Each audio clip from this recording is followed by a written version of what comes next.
Salut, bine v-am găsit la primul podcast oficial Prognotes. Primul a fost un episod pilot. Avem toată echipa astăzi, de la stânga la dreapta, probabil Cosmin, Corina, Marius și Răzvan. Și eu o să sar un subiect foarte la modă, fierbinte zilele astea în comunitatea Prog, acel campionat în arena albumelor din anii 70, 80, 90 și 2000, cum se bat albumele între ele. Părerea mea, ca să fiu foarte sincer, este că nu pot să compar un album din anii 70 cu unul din anii 2000, din simplu motiv că e un alt context istoric și alte instrumente, alt masteraj, tot felul de avantaje. Că să compari un album din 70 cu un alt album din 70, da. Să compari 2112 cu Dark Side of the Moon, de ce îi face asta? Adică două albume foarte bune ambele. Iarăși, să compare albume ale unor trupe ca Dream Theater, cum e Images and Or și Scenes from a Memory Metropolis Part 2, sunt două etape de creație diferite. Cred că, de fapt, cumva treaba asta are mai mult darul de a dezbina o comunitate care are vreo 60.000 de fani pe pagina aia, decât să-i unească. Și așa sunt puțini 60.000. Nu era nevoie de o zâzanie în plus. Tu ce zici, Răzvan, pe chestia asta? Cum ți se pare topul ăsta de la Prog Report?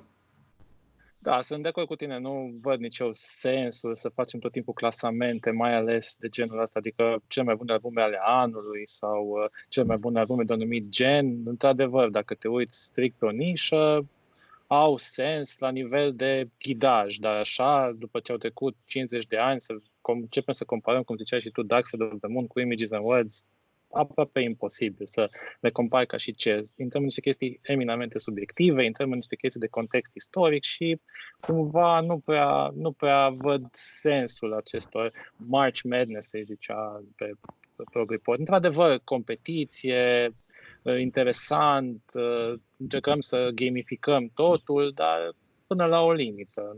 Nu văd ce câștigăm din asta, în afară de faptul că reconfirmăm că și Dark Side of the Moon și 2112 și Images and Words sunt niște albume populare, dar nu înseamnă neapărat că Images and Words este cel mai bun album al timpului. E relativă discuția și e eminamente subiectivă.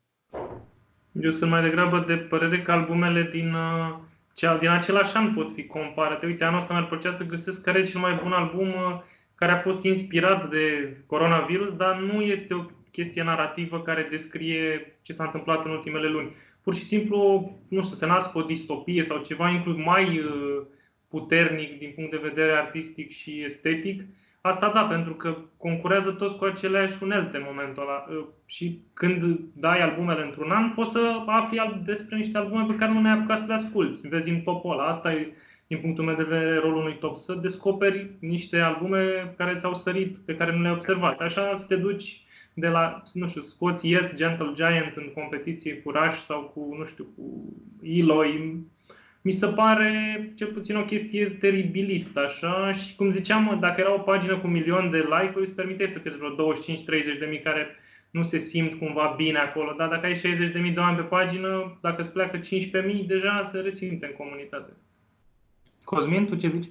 Eu cred că lucrurile stau puțin diferit și că nici într-un caz inițiativa lor are ca finalitate o scindare a comunității care îi urmărește. În primul rând, cred că în contextul în care au inițiat chestia asta, americani pasionați de diversele ligi, de baseball, de ce mai au ei pe acolo, deci reperele lor culturale sunt puțin diferite și cred că ăsta e forțez puțin lucrurile. Aș zice că e un exercițiu de a îți ocupa timpul în primă instanță. Și îmi place să cred că finalitatea bună a chestia astea, care într-adevăr împrumută de la March Madness formatul, care nu se potrivește pe ce facem noi, exact din motivele pe care le-ați enumerat voi, dar cred că are o finalitate bună în sensul că îmi place să cred mulți dintre cei care urmăresc pagina vor reveni asupra muzicii, vor reasculta albumele favorite, poate le vor percepe după niște ani altfel, În orice caz, e un refresh, dacă vrei, al relației fiecăruia cu muzica pe care o iubește.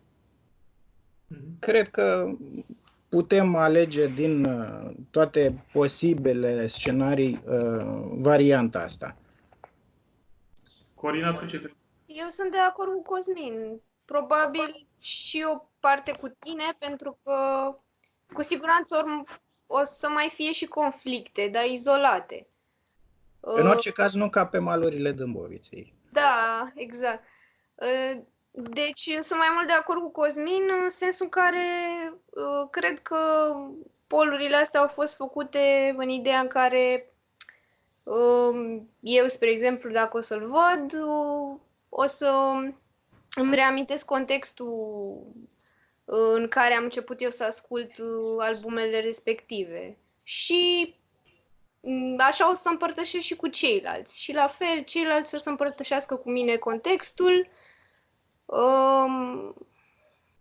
ce amintiri le trezesc albumele respective și de ce albumul ăla și nu celălalt. Că mi se pare că e o chestie de împărtășire mai mult, care reunește comunitatea. Înainte de a-i da cuvântul lui Marius, vreau să lansez o provocare. La modul, eu văd două căi în momentul ăsta și în zona asta de prog. Există calea prog report cu topuri, există prog snob cu meme și care ar fi a treia cale, pe care găsești a treia cale prin care poți să faci prozeliți din zona asta de prog, să aduci oameni noi care să asculte, oameni care să descopere lucrurile astea? Păi, în principiu, revenind un pic la prima întrebare, aș avea două amendamente. Unul legat de opinia lui Cosmin, cum că americanii sunt topiți după tot felul de chestii de divertisment. Cred că asta este, pâine și circ.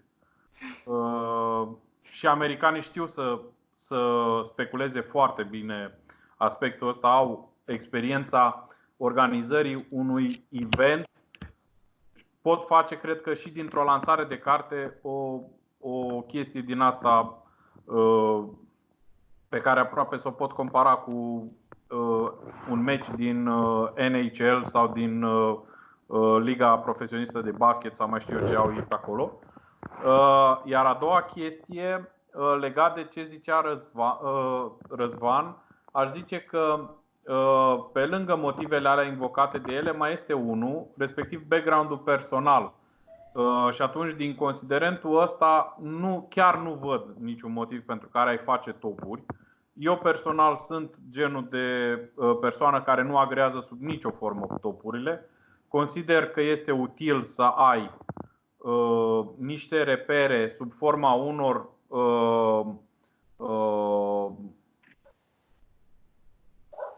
recomandări pe care lumea să le ia în funcție de ce îi place și să spună da, asta îmi place, asta nu îmi place, asta o ascult, asta mi-o cumpăr și la revedere. Partea de topuri nu cred că este relevantă. Am zis-o și cu ocazia topurilor din 2019. Cred că mai utilă mi se pare o listă cu chestiile importante de ascultat. Topul are, din punctul meu de vedere, câteva probleme. Unul are număr limitat de poziții. Iarăși legat de primul subiect, nu văd cum ai putea să compar, de exemplu, un album de extreme prog metal, de exemplu un Neobliviscaris, cu un album Pure Reason Revolution. Nu au o chestie comună. Faptul că eu îl rulez mai mult decât tine, iarăși nu-i relevant. Pot, în schimb, să fiu de acord cu un sistem de notare, și aici revin spre întrebarea ta. Cum ai putea să aduci prozeliți? Păi, în principiu, discutam și în episodul trecut chestia asta, că există relativ puține publicații, fie că vorbim de online, nu mai vorbim de celelalte care sunt printable, care nu prea mai fac rating așa cum se făcea pe vremuri la albume, în sensul că albumul să aibă o descriere, să aibă o punere în contextul propriei discografii, să fie reperat la nivelul genului în care activează și să îi se dea o notă în concordanță.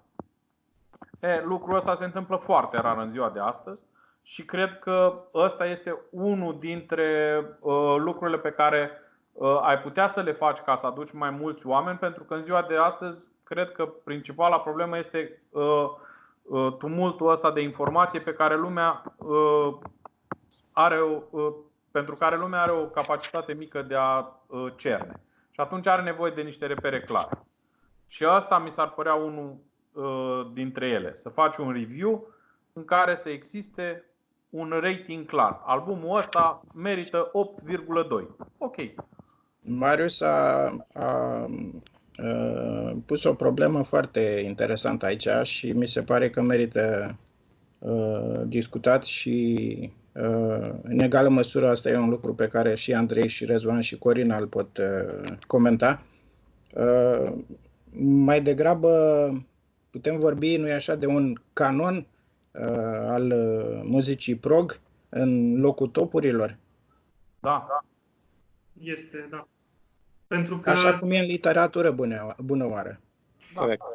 Problema ce spune Marius este că nu ținem cont de attention span, cum a spus Alex Mușat într-un podcast acum o săptămână. La noi, în general, oamenii au un attention span mult mai mic decât acum 30 de ani și ce spui tu ar funcționa într-un context în care oamenii au răbdare să citească texte mai lungi de 200 de cuvinte, asta într-un caz fericit. Ceea ce se întâmplă, să asculte piese mai lungi de 4 minute. Da, iarăși tot Alex spunea că acum 20 și ceva de ani piesa, vocea apărea după 20-30 de secunde în medie, la o piesă de 4 minute de radio edit sau 3 minute, acum apare după 6-7 secunde, pentru că oamenii nu vor să descopere lucruri noi, vor să audă lucruri pe care le știu, care să le confirme anumite lucruri care îi fac pe ei să simtă comod sau in a happy place, safe place, ceva de genul ăsta. Eu nu mi-am pus niciodată problema în felul ăsta. Niciodată de când ascult muzică mi-am pus problema la cât timp ar trebui să aud vocea sau ceva. Mi se pare interesant că cineva a stat să studieze chestiile astea. Înțeleg, să zic, partea de marketing din spatele unui sales letter sau ceva, unde ai un link de buy, un call to action și așa mai departe, dar în condițiile în care ai un act artistic, știi cum e chestia asta? Exact ca și cum ai avea o piesă de teatru, ridici cortina, ai niște decoruri, niște personaje se mișcă acolo pe scenă și tu stai să studiezi oare când sala ajunge la paroxism și îți înghite primele replici așa cu nesat, știi? Bă, deci nu știu, mi se pare că se merge departe. Un argument chiar din zona de canon, Marius. Da. Trupele de astăzi au programat turneu album la 2 ani, la 3 ani, în funcție, nu știu, Dream Theater lansează album la 2 ani, Riverside la 2 ani, Lunatic Soul la 3 ani, whatever. Ideea este că și forma de artă, deci cum își scrie albumele, care e o manifestare artistică, este programată, nu programatică, ci programată. Adică noi anul ăsta trebuie să scriem un album, trebuie să ne punem pe lucru și eu, John Petrucci și eu, James Labrie, trebuie să facem acest album. Ceea ce este iarăși, vine în siajul a ceea ce spun eu cu așteptăm vocea după 7 secunde. Adică e vorba de tot te aștept la lucruri care trebuie să se întâmple orice ar fi, cu orice preț, indiferent de nivelul artistic. N-am auzit în ultimii ani să zic că n-am scos albumul ăsta anul ăsta pentru că nu am avut inspirație. Bine, Tool e un exemplu extrem, dar în general, chiar și în prog există un ciclu album, turneu. Nu știu, Corina. Corina, spune. Complet de acord.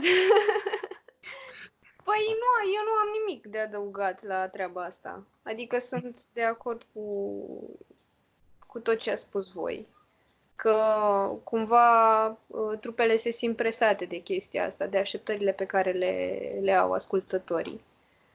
Și, mi se pare cumva ceva normal în contextul în care suntem într-o era a consumerismului. Adică...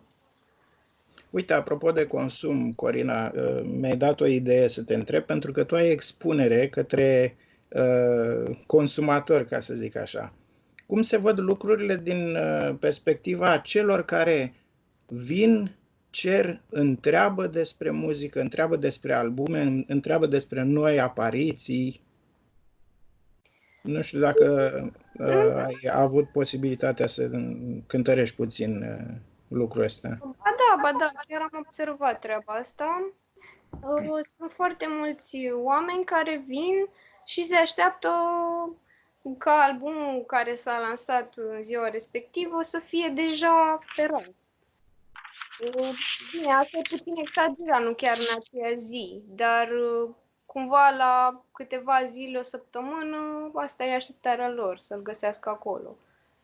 Și într-un orizont mai larg, așa cum spunea și Andrei, există ciclicitatea asta a apariției noilor albume la intervale de aproximativ 2 ani. Vin oameni și întreabă frecvent ce-a mai scos X, ce-a mai scos Y, mai știi ceva de X, a mai apărut vreun album de la cutare?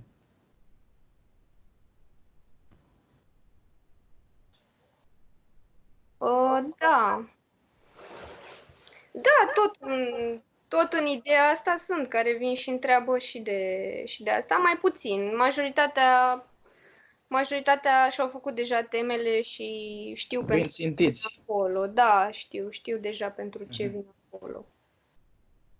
Sunt și care caută recomandări și care întreabă dacă X am scos album recent sau așa, dar majoritatea și-au făcut tema și, exact cum spunea și Andrei, asta e așteptarea lor. Răzvan, voiai să zici ceva și știu că ai și o surpriză. Da. Două dată sau pe rând, în ciclicitate, cum cât e mai bine. Album turneu, părere, surpriză. Exact.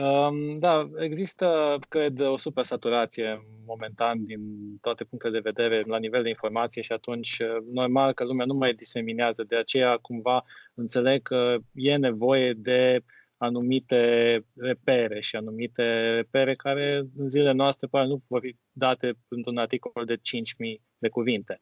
Anumite repere care pot fi date prin note, printr-un verdict, prin o cale foarte ușoară de a filtra foarte multe informații și cred că într-acolo realist ne îndreptăm, apropo de ce ziceați cu când intră hook-ul, când intră vocea, sunt lucruri la care nu numai din punct de vedere marketing se gândește lumea, ci din punct de vedere big data, dacă vreți, la nivel de cantitate de informație va trebui și arta cumva să se muleze pe anumite lucruri. De aceea, cred că există o presiune la creatori să înceapă și ei să se uite în lucrurile astea.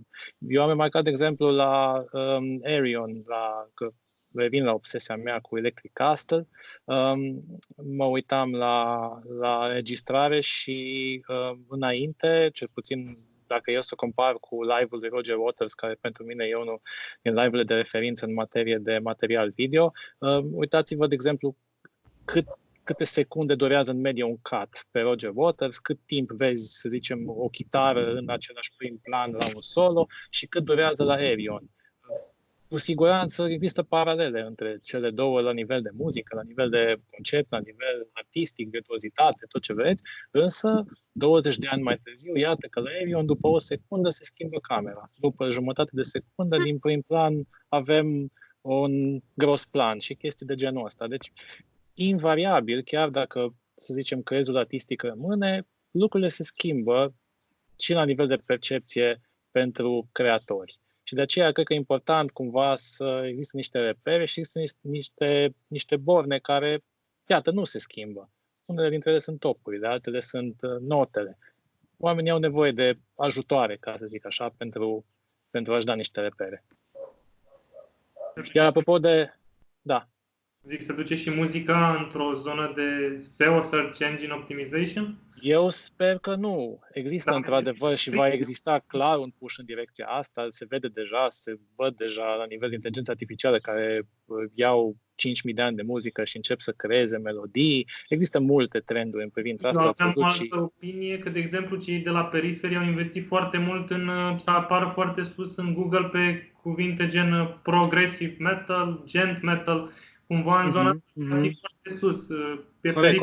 Exemplu, aia poate fi, dar actul artistic în sine, nu știu. Nu știu cum ai putea să... Și aș avea un mic asterisc aici. Noi suntem obișnuiți, să zicem, după activitatea din ultimii 10 ani, să vedem genul ăsta de ciclicitate. Dar eu stăteam acum și mă gândeam că atunci când am descoperit un artist pe care îl cheamă Gabor Szabo, este de la noi din Ungaria, am vrut la un moment dat să văd, aveam un album al lui în mână, îmi plăcuse foarte mult și am zis, băi, hai să văd restul discografiei ca să știu cam cât de tare trebuie să mă întind. Și când am verificat, surpriză, avea omul câte 4-5 albume scoase într-un an. Asta se întâmpla între 65 și 72. Deci omul ăla are discografie de 40 de albume în mai puțin de 10 ani. Un fel de buckethead al vremurilor apuse. Nu știu dacă putem să concluzionăm atât de ușor chestia asta, că există o presiune atât de mare din partea marketingului și a pieței în general. Dar eu aș prefera ca muzica să rămână muzică și să fie așa cum simte cel care o creează. Răzvan, back to you. Surpriza, te rog, vină cu surpriza. Da, absolut de acord cu tine, Marius, și aici, într-adevăr, vedem, mai ales în vremurile astea în care toată lumea este acasă, toată lumea simte cumva nevoia să-și găsească supape creative, că există, într-adevăr, la majoritatea o abundență de live-uri, o abundență de podcast-uri, inclusiv la noi, evident, o abundență de, sunt convins, materiale discografice create în aceste vremuri și de asemenea ne bucurăm că în această ediție primă a podcastului nostru putem veni cu o surpriză, putem condimenta, dacă vreți, acest podcast de astăzi cu niște surprize și am aici pregătite niște condimente care sper să fie vizibile și pentru publicul nostru, care în curând se vor concretiza. Nu ne-a plătit tomatul. Da, exact. Vom înlocui aceste logo-uri atât autohtone cât și din partea unui conglomerat multinațional cu niște memuri prog, ca să fim în zona noastră. Exact, dar sperăm ca în curând să înțelegeți și sunt convins că fanii înțeleg despre ce vorbim în această mică intervenție culinară. Mi se spune în cască un mesaj de la... Un moment. Da, cred că o să avem în curând o legătură la Montview Institute. Continuați, vă rog frumos, da. Dar revenind un picuț la frecvența materială, nu știu voi cum ați văzut, eu cel puțin de fiecare când dau refresh la feed-ul de Facebook, mai văd câte un live, mai văd câte o intervenție, mai văd câte un anunț de ceva. Sunt foarte multe încercări în momentul de față de a trece cu bine peste această izolare. Și e, cred că, foarte greu, mai ales pentru creatori, să își dea seama cum se va ieși din punct de vedere artistic, din punct de vedere economic, din această izolare. Eu am un răspuns la asta. Va fi foarte greu anul ăsta să avem un concert, un spectacol de stand-up, un spectacol de teatru, o sală de cinema plină. Pentru că, pe lângă faptul că vor fi reglementări foarte stricte, va fi și, la mine personal, văd și cred că și altor oameni se întâmplă asta, simțim o detașare vis-a-vis de societate. Acum, dacă te-aș spune, Răzvan, uite, avem concert mâine cu o trupă, nu știu, cu Lepers la Timișoara, 10.000 de oameni, te-ai duce fără o anumită reținere, să zici, bă, se întâmplă ceva, nu se întâmplă ceva, virusul nu e virusul? Bine, ai dat exemplul greșit, fiindcă la Lepers chiar m-aș duce, probabil, având în vedere că am ratat atât Clujul cât și București la ultimul Lepers. Cred că ar fi cam singurul concert în momentul de față la care m-aș duce. Bine, hai să zicem, nu știu, Ingvi Malmsteen în Timișoara. Da, cred că l-aș invita pe Ingvi, m-aș uita de acasă, m-aș uita la feed-ul lui, stream-ul lui. Ce voiam eu să spun este că distanțarea socială sau izolarea asta pe care o trăim cu toții acum s-a dus la nivel de subconștient și acum când vom merge la primul concert, sperăm cât mai repede, vom avea o anumită distanțare din start pe care o vom practica. Pe lângă faptul că probabil nu se vor mai organiza concerte cu 30-50 de mii de oameni prea curând, nu zic numai în România, dar nici în UK, nici în Suedia, nici în alte țări, nici la concertele de sală cu 500-600 de oameni, nu cred că vor fi 500-600 de oameni, vor fi 100-200 și spațiile vor fi altfel gândite, măcar în prima fază. Deci, Corina, tu crezi că distanțarea socială care se întâmplă acum va rămâne cu noi și când vom merge prima dată la concerte, în Quantic, în fabrica, pe stadion, pe Național Arena, dacă vor fi concerte sau e o chestie care se întâmplă doar acum și va dispărea destul de repede? Eu cred că o să dureze ceva, sincer. Oricum, suntem într-o situație unde nu prea putem să prezicem ușor anumite lucruri. Și cumva oamenii o să vină, dar o să vină treptat. Cred că o să fie o chestie naturală, dar o să ia ceva timp. Nu cred că o să fie ceva brusc. Oricum, e bine că, din ce am observat, artiștii la noi încearcă să rămână conectați cu ascultătorii și cu iubitorii de muzică. Am văzut multe tentative de genul ăsta. Sunt artiști care, cum e Devin, care, după ce a postat proiectul acela lui cu carantina, în care a făcut niște recreeri a unor melodii foarte cunoscute, el a postat pe Twitch niște înregistrări cu el, arătând tot procesul ăsta cu mixajul, cu masterizarea melodiilor și așa. Și mai sunt exemple. Byron a scos o sesiune live de la 5 ore, ieri o piesă, o să ai un live cu cei de la Creator, o să fie săptămâna viitoare. Da, se întâmplă lucruri, dar sper să nu ajungem să transformăm în offline în online. Opa! Hello. Oh, you want to see me? Right. Yes, we do. Apparently, we have a direct link to Mount View Institute with Dr. Griffiths. Hello, Dr. Griffiths. Hello. How are the patients over there? Everyone's well. Yeah, everyone's well here. Thank you. Awesome. Thank you for joining us today. Yeah. I am You're joined welcome. with my Prognotes colleagues. I don't know in which order you see them on screen. Andrei, Corina, Marius, and wearing glasses, our special agent Răzvan, with whom you might have met on a certain ship in the Caribbean, I think. Yeah. You seem to be seafarers. Yeah, I thought I'd recognize you. Yeah. Welcome, Charlie. Good to see you. Cheers. Thank you for taking the time to join us today. How are you doing? My pleasure. I'm good. Yeah, I'm good. Just getting used to the new regime and, just carrying on. Doing my thing, it's my life hasn't really changed that drastically. Being, I kind of worked from home already, and I don't really go out much because I would just sit at home practicing guitar, as I have done for the last 30 years. So I'm kind of used to it. Yep, and you also have some new toys, as far as I know. Some new toys. What are you referring to?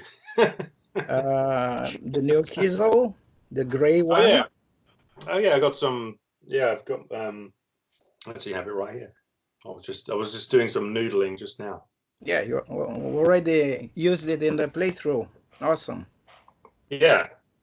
So this is a cool kind of a new model of Kiesel that they started last year, called the Type X. And it's actually based on an existing design from the 90s, but they kind of adapted it to be slightly more modern and headless. So it's got that kind of real kind of death metal kind of flavor for me, I just want to play Chuck Schuldiner riffs on there. So. Oh, those days, the 80s, the 90s, which are a strong influence of yours. Yeah, I mean that was kind of my era as far as metal goes. Like 93 to 95 were really my kind of. I was listening to Dream Theater and Cynic and Death, Pestilence, Atheist. Who else? Like there's a band called Magellan around that time, and they kind of shaped my kind of musical taste really to this day. I still look back on that as being kind of for me the kind of golden age of progressive music and metal. Which brings us today to any of those bands? Prosthetic, right? Prosthetic, yeah. Talking about memories, now it's time for visiting memories and throwbacks. What beautiful memories did you take with you from last year visiting Romania, Quantic? Romania was really awesome. Yeah, we actually ended up staying there for something like 4 days. So we really, felt quite relaxed, and we got to kind of see quite a bit of the surroundings, and we had a nice dinner. Cosmin introduced to this beautiful restaurant. What was the name of that place? Carol Cubere. Right. I can't even say it. Let's say it's a beer chariot. Let's put it there. Man, that was beautiful. Like such an amazing room and historic and good food too. That was a good night. Yeah, we had a nice time there in Romania. It was good. Thanks for having us. We look forward to seeing you again. And since Andrei mentioned already recollections, we have a special recollection of the keyboards and guitar clinic. Yeah. That you were so kind, together with Richard and with Diego, to join us. That was quite an event, and we hope that the opportunity arises very soon to repeat it. Yeah, for sure. I mean, that's something like Rich and I had just kind of started doing. We'd only done like 3 or 4 clinics together before, and it was all of them were really good fun, and it's a great kind of slightly more you've been able to just talk about the guitar aspect of what we do and to a kind of a small room of people. It's something we really love doing, and we want to do it in the future, for sure. I also want us to talk a little bit about your cover set from last year, From Cruise to the Edge, because for me it was really an amazing surprise, and I think it reminded me of Dream Theater's Uncovered set, but at least for me it was better, and I was able also to catch it live, so that was a fantastic thing. Just walk us through, how did you guys come up with that? What were the preparations and so on? Yeah, I mean, it was like, we're incredibly lucky that we get asked. We've been playing Cruise to the Edge for the last 5 years, I think now, and so every time we do it, it's such an honor and privilege to be able to go and do that. I would want to just go to that event as just a fan, but we get asked to go and play. So it's really amazing. So every time we do it, we want to make it special. And so I suppose by that point, we kind of run out of our own stuff. We'd kind of done Affinity in full, The Mountain in full, and we'd played quite a bit of, songs from the other albums and stuff like that. So we were kind of scratching our heads thinking, what could we do? And it's funny that you mentioned the Dream Theater covers, because that was one of the things that gave me the idea to kind of suggest it. I back in the day, I got to see the I think it was 95 in Ronnie Scott's. Yep. In London. You were there? Dream Theatre did a. Yeah, I was there. Yeah. Wow. It was just a pure fluke coincidence that just that, like the day before that show, that was like a kind of special fan club show, and which I wasn't in the fan club, but I just randomly met a guy. I started the day before at Guitar College in London, a place called the Guitar Institute, and even at that time, Dream Theatre were pretty unknown, you know, even though amongst new musicians they were known, but so I kind of went to the first day at this guitar school, and like I was just kind of there, and I just kind of spotted there was like two of us, like me and this other guy, were wearing Dream Theatre t-shirts, so we kind of instantly became best friends, you know. And it was and he said, "Oh, do you know about this show tomorrow?" You know, he said, "I've got 2 tickets, but I don't have anyone to go with." So I was like, well, this is meant to be. So yeah, it was just like, luckily I was in the right place at the right time and met the right guy, and he took me along, and yeah, so I kind of always look back on that show as being, yeah, that would be like an awesome thing to do one day. Something like that, you know, to kind of play songs from our influences and have guest musicians come and join us and stuff like that, you know. And one other interesting thing about that show, that the Ronnie Scott show, which I found out recently, was that our Inside Out label boss, Thomas Faber, he's an awesome guy. If anyone's ever spoken to him, you'll know that. He was actually at that show as well. He was like apparently a big Dream Theatre fan even back then. So interesting to think back that you've been in the room with these people that then later in your life you'll you know, be more intimately involved in, you know, business and band and friendships, and it's kind of fun to think about. Yeah, it's all connected. But yeah, the community is just we were just talking about this a few minutes ago, about the fact that our community is getting more and more connected by this pandemic and by this isolation. Somehow we're just gelling more than in the past, probably. Yeah. I guess it's kind of like a small world as well, like the prog metal kind of community is pretty small too. But yeah, for sure, that set list was kind of made a list and tried to kind of have a balance of different influences from, you know, like the 70s, like we had, well, actually we kind of had a 60s song in there. We played the King Crimson 21st Century Schizoid Man. Did I say that right? 21st? Yeah. 20th or 21st? Yeah. Yep. Yeah. So that's like 1969. So we had a song from the 60s, a song from the 70s from Gentle Giant, which is one of our probably, as prog bands go, that's probably our biggest influence, Gentle Giant.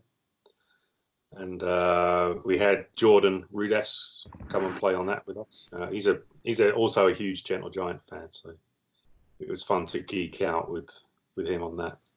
And then we played Tom Sawyer, Rush, with Portnoy playing drums, which, you know, he was like the perfect guy to play Neil Peart's stuff. So yeah, it was. And what else did we do? A Yes cover from what is like probably my favorite Yes album, 90125. So we did Hold On and Ross has like got a kind of, he can do a really good John Anderson tone.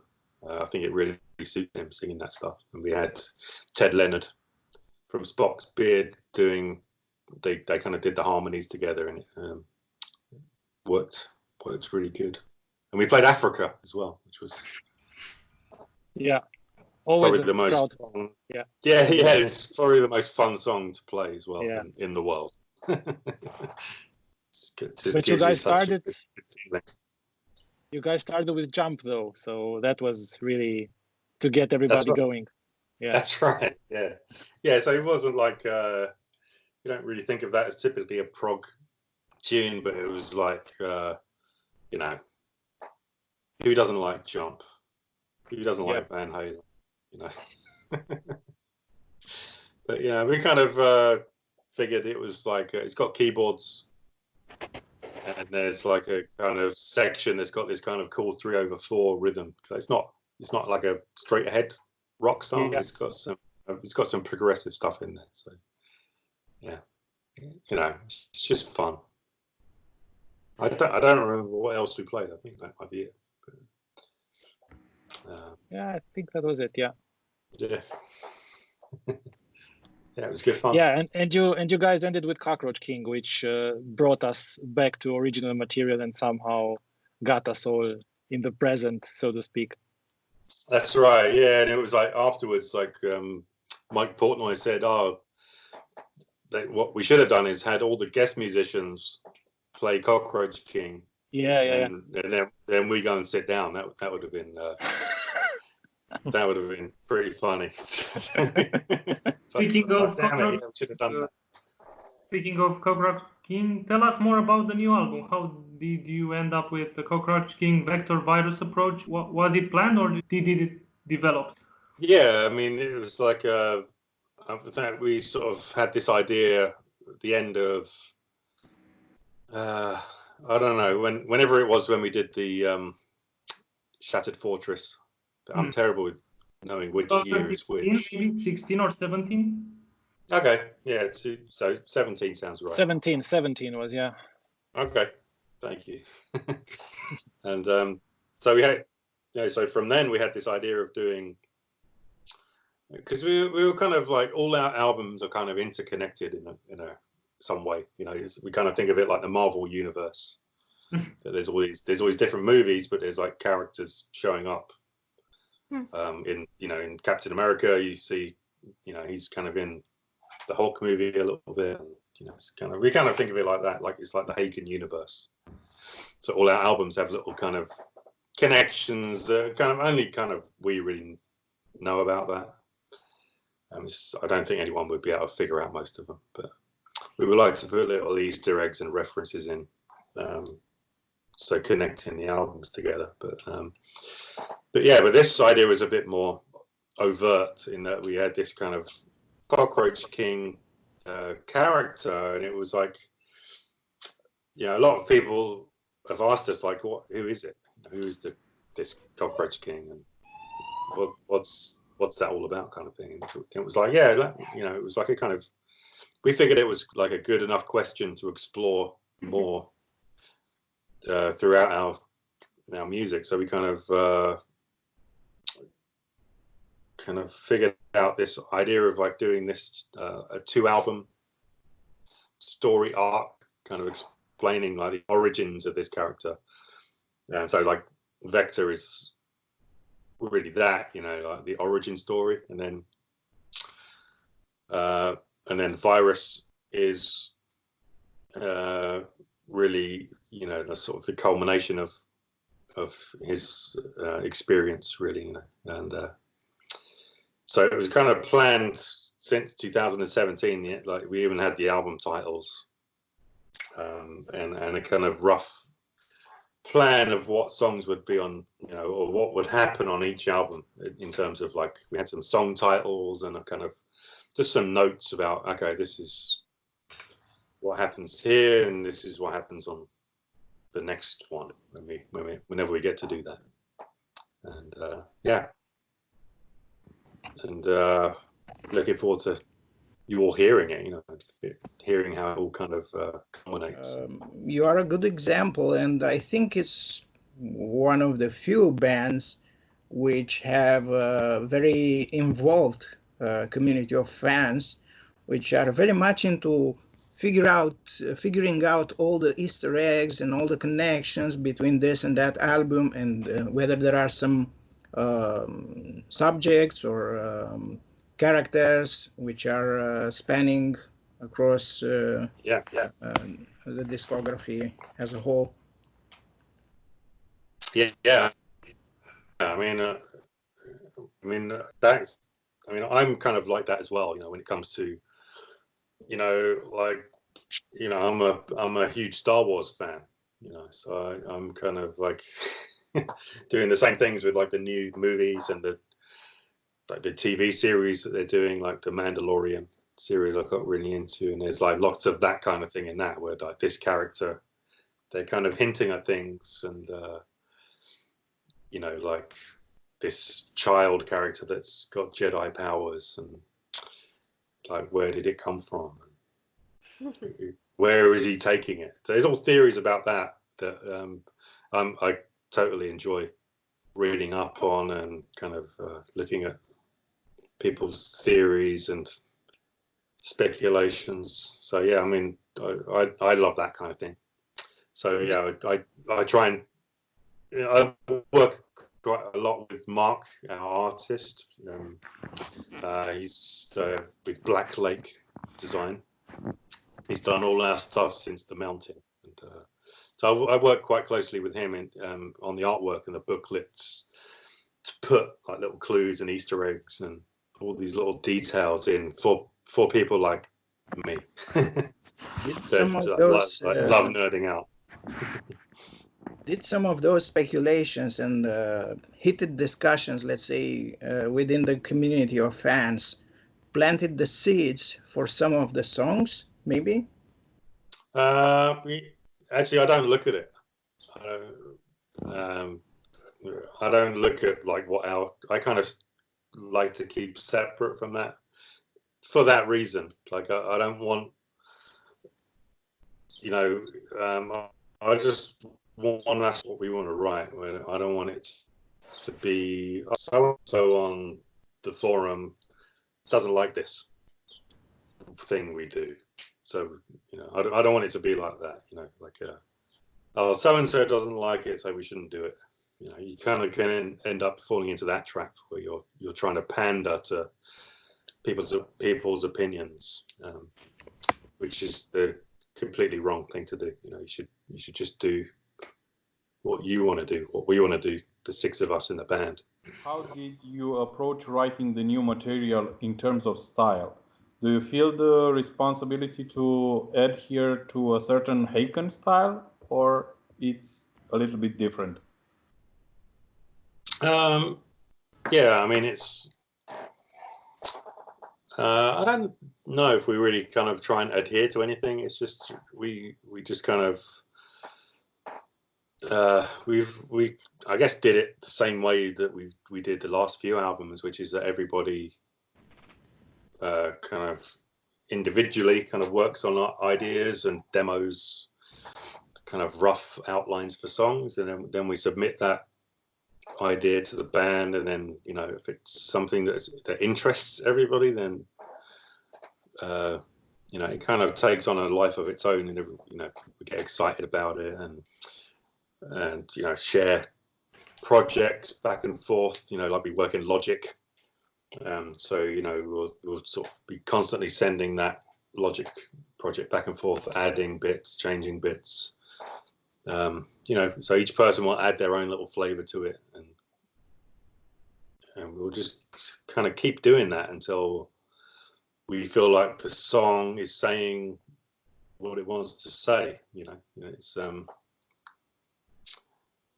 It's kind of difficult to explain. Like when you just kind of have a feeling that the song's complete. Or you have a feeling that it needs something more. So it's. But yeah, I think this album, we actually ended up finishing the writing on the Devin Townsend tour, in the European one before Christmas, because we had like a lot more kind of free time on that tour. We were the opening act, which is something that we've never really done before, But what we figured out was that we had a lot of time. We were just kind of sitting around waiting, or then we'd do our set, and then there's still like a whole evening left. So it was like we spent like really all our free time on that tour in the bus lounge. We kind of took over the bus lounge and like made it into a little kind of makeshift studio. So we had like, you know, like a computers in there ready to go, and a microphone set up and guitars. And so that was actually a really important part of the process, that we could actually be together, you know, which is a rarity these days, you know, that we're all kind of spread around and living in different countries. So yeah, it was really an awesome time. You know, we went through the whole album from start to finish and kind of rewrote it and fine-tuned it all with everyone in the same space. And, sounds pretty much like 70s to me. Yeah, right. I mean, it's like how you're supposed to do it, really. You know? Yeah. But yeah, I think it's kind of ended up being like a really cohesive album. It's like, you know, something that we're all very proud and happy with. And, yeah, it came out really good. So we are aware that some of the remaining tour with Devin has been cancelled. But let's look on the bright side. How did the tour come out so far? Yeah, I mean, it was really, we were having a total blast. You know, it was like everything was going really well. You know, like, you know, yeah, I think we did like a couple of weeks. And yeah, everything was great. You know, we were kind of playing really well, and everyone was in good spirits. You know, every show was either sold out or close to being sold out. And yeah, and it was like the North American fans are just like kind of really awesome to play to, and they always give you a lot of energy back. And yeah, so it was going perfect. And it was kind of like, we kind of didn't really have any inkling that it was going to be cancelled until like we kind of woke up in Nashville, and you know, because we were traveling separately, we have our bus, and then Devin has his own bus with his band and stuff. And so it was we were kind so of who was Diego traveling with? Actually, he was on our bus. Yeah. You allowed him to travel with you, huh? That's it. And, did you manage to play Affinity, one of those side shows, let's say? Yeah, so we had like 4 shows planned, like headline shows where we were going to play Affinity. We were going to do it on the cruise as well. And yeah, we played 2 of them, so we did manage to do it, which was really good. It was. I think we'll probably do that again in the future. More. It's good fun. We'll keep that in mind. And also your intention to play Vector and Virus back to back. Mm-hmm. Yeah, I think we're looking forward to that. Yeah, I think we're going to do that as like, I don't know if we'll do that as a whole tour, but we'll probably do some special shows where we do that. We're still deciding that. Not sure yet.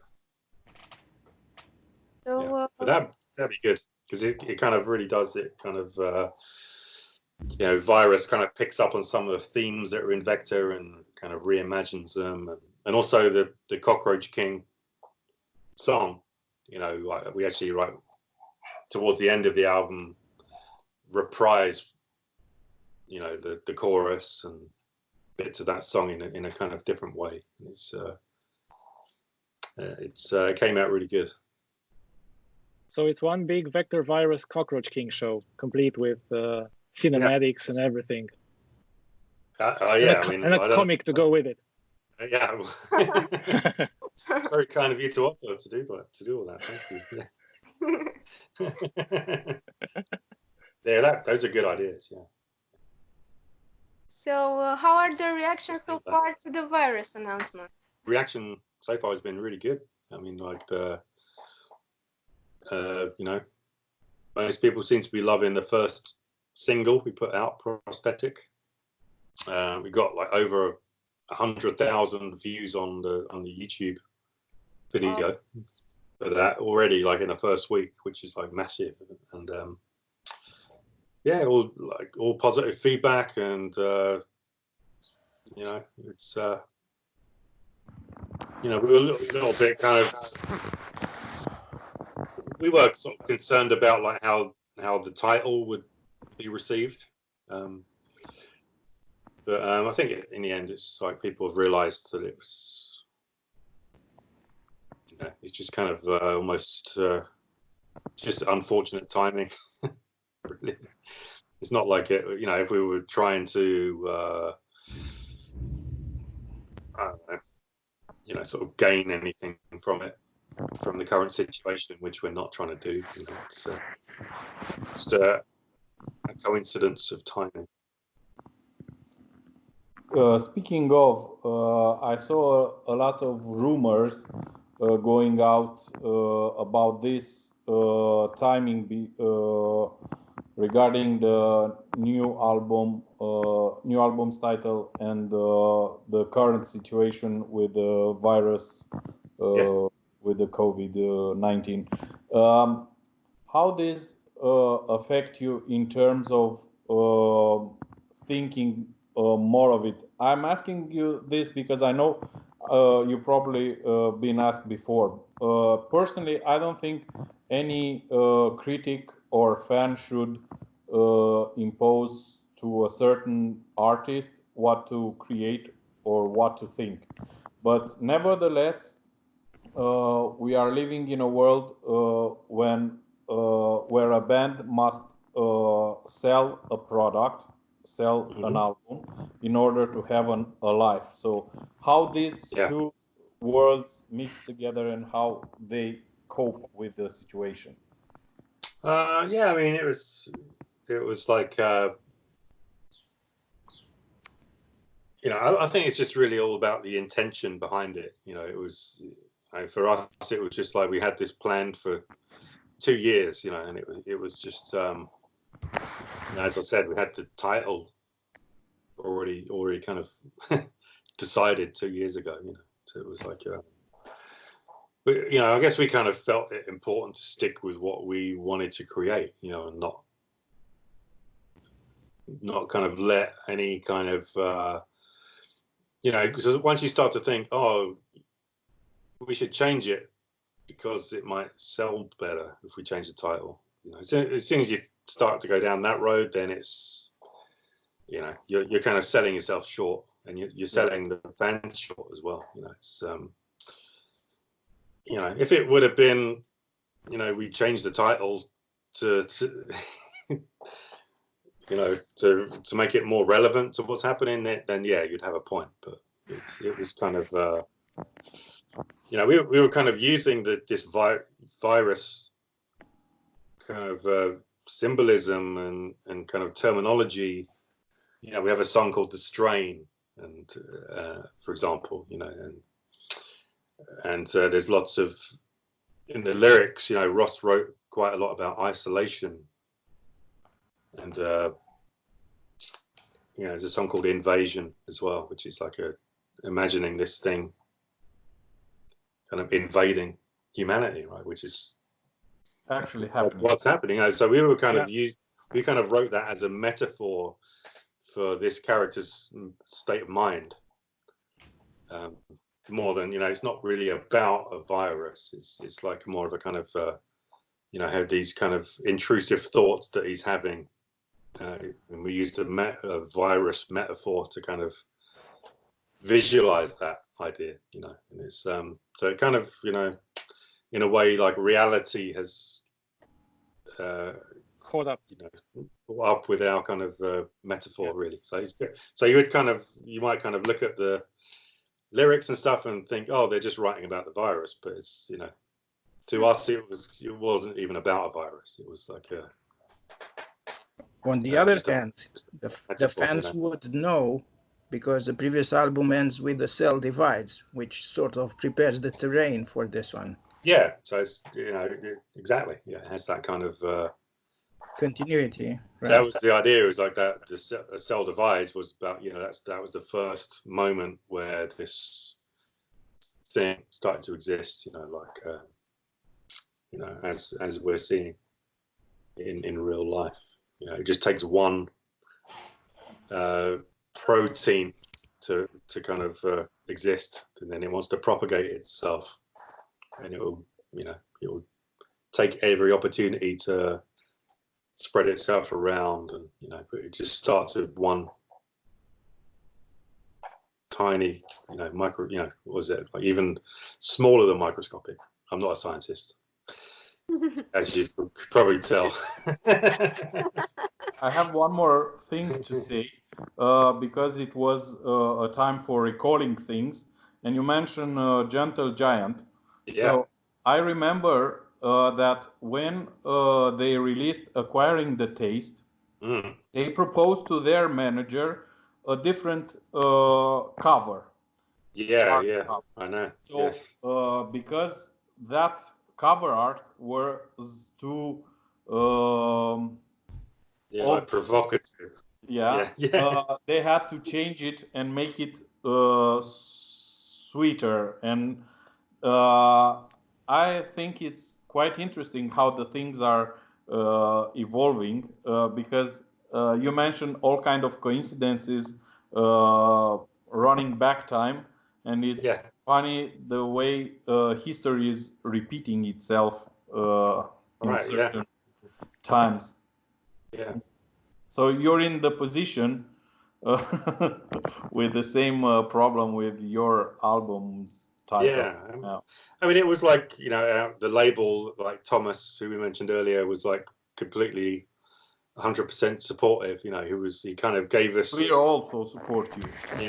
He kind of, we had the conversation with him basically saying, if you guys want to change this, let me know. But if you want to keep it as it is, then I'm 100% behind that as well. So it's like we kind of had a little bit of discussion about it, and it was like, if we did want to change the title, then in this band, like making a that is not just like a simple decision. It's like if we wanted to change the title, it would be 6 weeks of emailing back and forth different ideas for the title, and we just wouldn't agree. It's just like, it's like we just keep it, and then it will just be simpler for everyone. Yeah, totally agree. Yeah. And it might be, once people hear the album, it might also be exactly what they need. It's not like,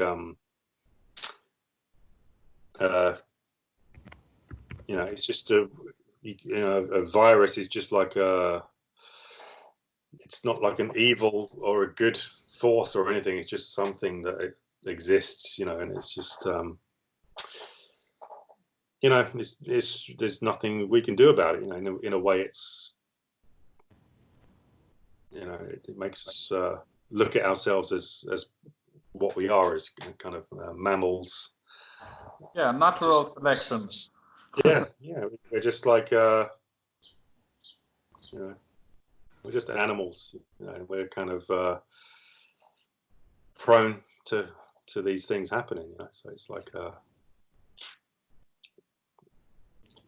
Shortly before the announcement of the album, you did that very interesting and captivating take, Jazzfinity. Oh yeah, Jazzfinity. Are we going to see more of that? Because I personally would love to. Maybe I think so. Yeah, maybe we could do that. Yeah, I mean, it's just something we kind of started doing because we'd been kind of after the Devin tour had to be abandoned. It was like we were kind of severely kind of out of pocket, financially. Doing a tour like that requires quite a lot of investment, and it's like it takes, a year of, just like things like getting the visa to go and work in the US. It takes a year. You have to sort of apply a year in advance, and you have to pay a lot of money for, an attorney, and it's not a simple process. It's like you have to, invest a lot of money into that, and spend a lot of time going through the paperwork and attending interviews, and and then all the kind of merch we have to kind of front up the money for. We have to pay for the bus up front, and so I mean, it's you kind of have to speculate a lot of capital, So it's when something doesn't pan out to be the full time, we were kind of cut 2 weeks short. Then obviously we're kind of left out of pocket. So it's like, but amazingly, a few of our fans set up a GoFundMe for us to basically raise some of that money back, so we could actually afford to pay our crew and for the bus and all those expenses. So that was something we were just watching and thinking, well, we need to give something back. And the only way that we could do is through music. So it was we've done a couple of those kind of videos, and we need to do more for sure. I don't know, a whole album might be a huge undertaking though, but I think we'd have to be able to, and it's one of those things like that kind of style, you kind of have to be together in the room to get the best out of it. But I'm glad you like that. Also, I'm very glad that you mentioned the very the response from the fans, and we will mention down there in the comments the link to the GoFundMe. That was something quite amazing. I mean, it's just humbling, and we're blown away by that anyone would think of us like that. It's just crazy. We already discussed this during the clinic in Bucharest 2019, the genesis of The Architect. You told me about the story. How did Einar get involved in the project? The Architect from the Infinity album is the kind of epic song on that album. It's kind of like 15 minutes around. It's got all these different. It's my favorite song of all of Haken songs, from basically more subject. Welcome. Yeah, so it's got these kind of different sections throughout. It kind of starts with this kind of really kind of spiky riff and all these kind of heavy riffs and this epic chorus, and then it goes into what we kind of think of as the King Crimson section, which was kind of inspired by like the Discipline album, the kind of guitar interplay between Robert Fripp and Adrian Belew, where they have this really interesting way of like doing stereo guitars, where the rhythm of what they're both playing kind of opposes each other, but then also after so many cycles it all knits together. So we kind of had that idea, this whole section like that is kind of really kind of open section, and then that kind of evolved over time into this, once we kind of took that kind of clean guitar thing and made it like a heavy riff, we kind of played it lower and with distortion. It kind of had this, it kind of turned into this more of a kind of black metal kind of sound, and so that was like it kind of reminded me of like kind of what Emperor might do or something.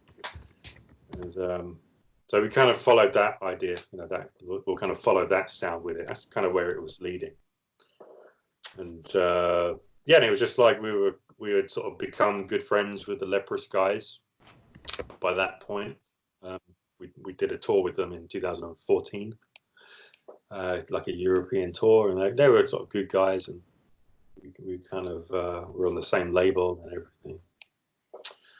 And we thought it'd be just like a cool idea to have this kind of black metal inspired section, but actually to have a Norwegian voice on it, right? To make it, you can't have black metal without Norwegian people being involved.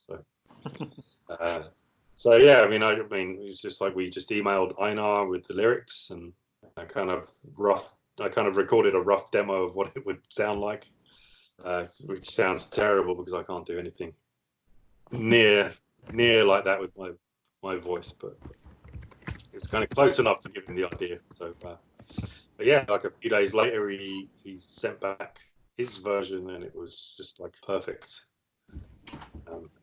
I think it really sits in that section of the song perfectly. And yeah, we've done it like just a few times whenever Leprous have been on the same bill as us at festivals or whatnot. We've kind of actually managed to do it live a few times. We saw it in Sibiu 2018. You played it. Sibiu. Yeah, I think that was actually the last time we did it together. Yeah, with Einar singing. So that was fun. So yeah, that's nice. That's the story of that. Yep. Yeah, those guys are, they're sort of pushing their sound as well, and it's great to see. Their latest album is really awesome, like all the this kind of new kind of pop sound that they're doing. It's great, they do it so well. Yeah, we're big fans of Pitfalls over here also, and it actually came second last year in our top. Nice. So yeah, on the 31st, I think at 10 minutes before midnight, Opeth just nudged in with 1 point, so they won by 1 point. Okay. The fans voted. It wasn't the top made by us. Yeah, that's all right. I mean, coming second to Opeth is fine. Yeah. Yeah, there's speculation that Mikael went in and voted before midnight. All right. Okay. Yeah.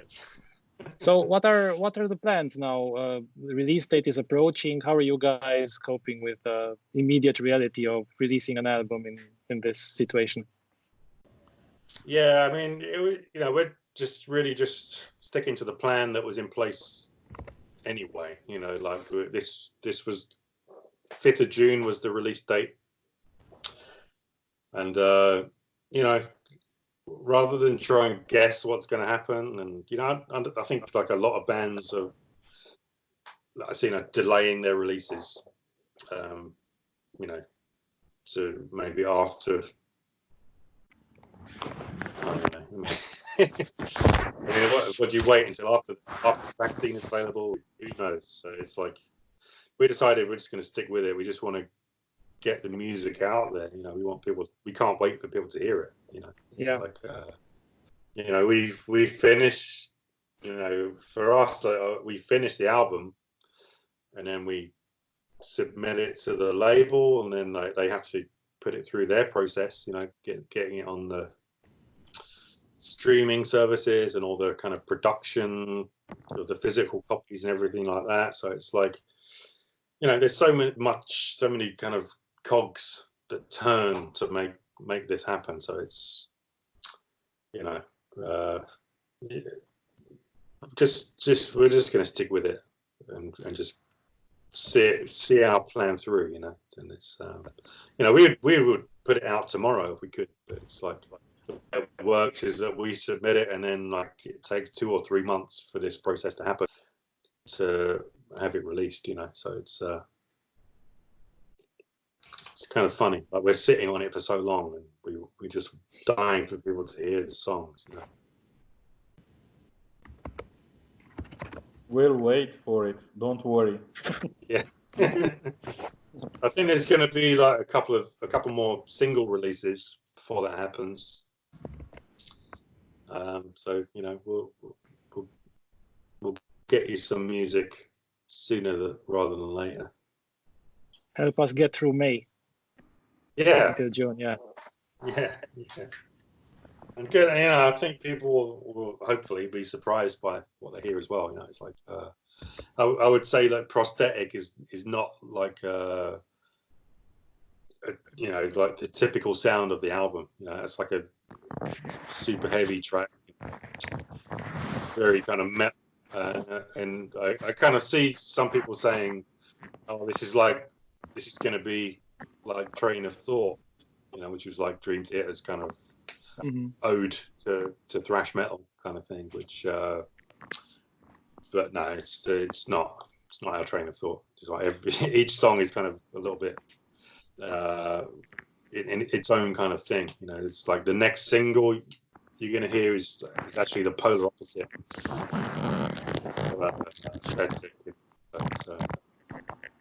I'm looking forward to people hearing that and seeing the reaction. Are you planning ahead now? Are you using the time not touring to put down new ideas, to work on new material? What would be next? Yeah, I don't know. We're not really in that. I think it's just kind of having just come out of the whole process of, it's been quite recent. We kind of only just sort of finished writing, and we kind of recorded it over the kind of Christmas break as well, and there's still a lot of kind of the creative process that happens during the recording. So it's, I don't know, I guess we kind of feel like at the moment we've kind of spent all our kind of creative juices for now. Very good. So it doesn't feel like the right time to write new stuff, I think. We're looking at what we can do. Yeah, for sure. We're kind of trying to get more involved with the online kind of stuff, like these videos we're doing. We're kind of setting up a Twitch channel to keep more involved with the fans in a different way. Just us kind of chatting, and we did one the other day that was pretty good fun, so I think we could continue with that. Q&A is what like we're doing now, but with like some of us guys just talking nonsense. Yeah. It's a good way of just kind of staying in touch with the fans, because like that's like the coolest thing about touring is that we get to visit all these cities around the world and meeting our friends, that we know there, our friends, and our fans are our, some of them have been around for 10 years, and we've seen them every year, catch up. So being off the road, you kind of miss that. We want to still stay in touch with people. We will definitely see you soon, at least. Yeah. That's what we hope. As soon as possible. Yeah. Thank you very much, Charlie, for joining us today, for taking the time to join us in our first episode of our Prognotes podcast. No worries. Thanks for having me. And we look forward to the new material. Yeah. I can't wait for you to hear it. Good luck with launching. Yeah, thank you. Thank you. Bye. Bye. Thanks, Charlie. Bye. Thanks for your time. See ya. Bye. Bye. Sper că v-a plăcut de noastră. Nu știu dacă vă așteptați, probabil nu. Dar, nu știu, sper să mai facem chestii de-astea. Vouă cum vi s-a părut experiența așa, la cald, ca să zic așa? Întrebăm în primul rând pe Cosmin, că el ne-a ajutat să ajungem aici. Ce pot să spun e că, așa cum v-am zis-o de mai multe ori, treaba asta n-ar fi așa de mișto dacă n-ați fi voi în ea. Sigur, sunt extrem de încântat și sunt convins că aveți aceeași părere, că avem așa un răspuns cald și pozitiv din partea artiștilor cu care am avut privilegiul și norocul să vorbim până acum. și sunt convins că ceea ce se pregătește în laboratorul Prognotes o să placă și mai departe. Într-o notă optimistă și de responsabilizare putem încheia acest prim episod oficial, pentru că primul a fost un jam session și să ne vedem la următorul. Sperăm să putem să ținem ritmul ăsta de 1 la 2 săptămâni, ar fi drăguț. Și după ce se termină nebunia asta cu carantina.